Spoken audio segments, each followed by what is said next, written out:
Hello everyone, welcome to keep learning by Swapnil. आइए question देखते हैं। 2022 में ये पीवाईक्यू आया है। Two bodies of masses m1 5 kg and m2 3 kg are connected by a light string going over a smooth light pulley on a smooth inclined plane as shown in the figure। ठीक है, हमारे पास एक figure है। The system is at rest. The force exerted by the inclined plane on the body of mass m1 will be। ठीक है, जो m1 मास है इस पर जो इंक्लाइंड प्लेन की वजह से जो नॉर्मल फोर्स आएगा वो फोर्स हमें फाइंड करना है। तो सबसे पहले आइए इसे हम डायग्राम के हेल्प से सबसे पहले इसका फ्री बॉडी डायग्राम फाइंड करेंगे।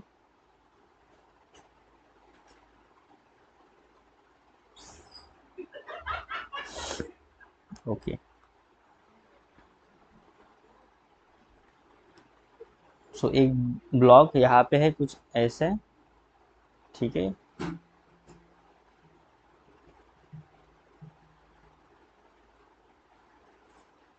कुछ इस प्रकार यहाँ पे है,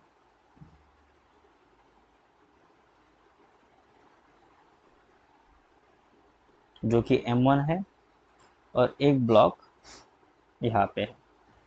ये दोनों ब्लॉक एक पुली के हेल्प से क्या है, कनेक्टेड है। ठीक है, और जिसके ऊपर क्या है, स्ट्रिंग लगी कुछ इस प्रकार। सेम स्ट्रिंग यहाँ पर भी इस ब्लॉक के लिए। ओके,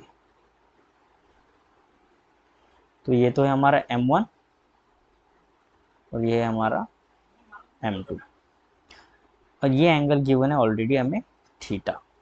अब हमें पता है कि थीटा की वजह से इस डायरेक्शन में एक फोर्स आएगा m1g साइन थीटा, और इसके परपेंडिकुलर इस डायरेक्शन में आ जाएगा m1g cos theta.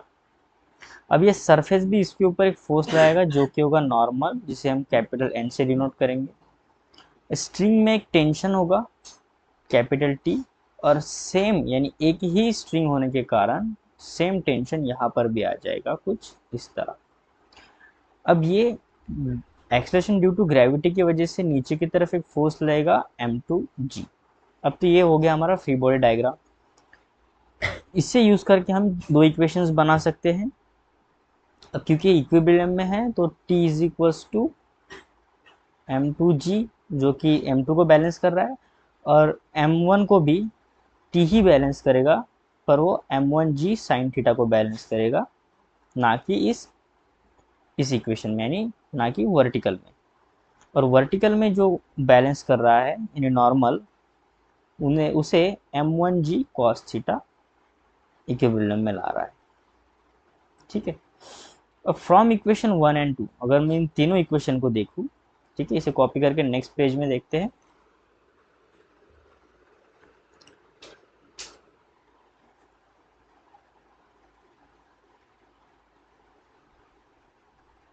Okay, so from equation 1 and 2 हम लिख सकते हैं m2g equals to m1g sine theta. So g से g चला गया, और साइन थीटा यहाँ से आ रहा है m2 अपॉन m1। हमें m1 m2 की वैल्यूज ऑलरेडी गिवन है। ठीक है, क्या है एक बार क्वेश्चन में देख लेते हैं। m1 जो है 5 kg और m2 है 3 kg।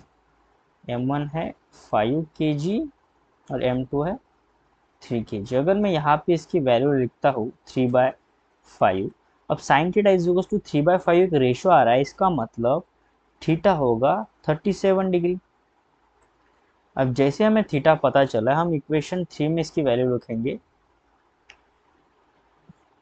इक्वेशन 3, क्योंकि हमें तो नॉर्मली फाइंड करना है, क्योंकि यही नॉर्मल इंक्लाइंड प्लेन जो है वो फोर्स लगा रहा है m1 पे। तो यह जगह m1g साइन थीटा की जगह आप 37 डिग्री लिखेंगे। सॉरी, यहाँ पे कॉस थीटा होगा। m1g कॉस 37, तो m1 की वैल्यू है 5, g को हम 10 लिखेंगे, कॉस 37 को लिखेंगे हम 4/5, सो 5 1 ज़ा 5, 5 2 ज़ा 10, ये आ जाएगा 14 न्यूटन।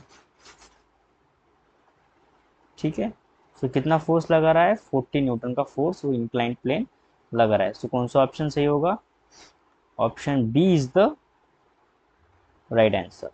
आई होप आपको वीडियो सोल्यूशन अच्छा लगा होगा। वीडियो सोल्यूशन अच्छा लगा तो चैनल को सब्सक्राइब कर दीजिए, वीडियो को लाइक कर दीजिए। मिलते हैं नेक्स्ट वीडियो सोल्यूशन में। कीप लर्निंग विद स्वप्निल के साथ।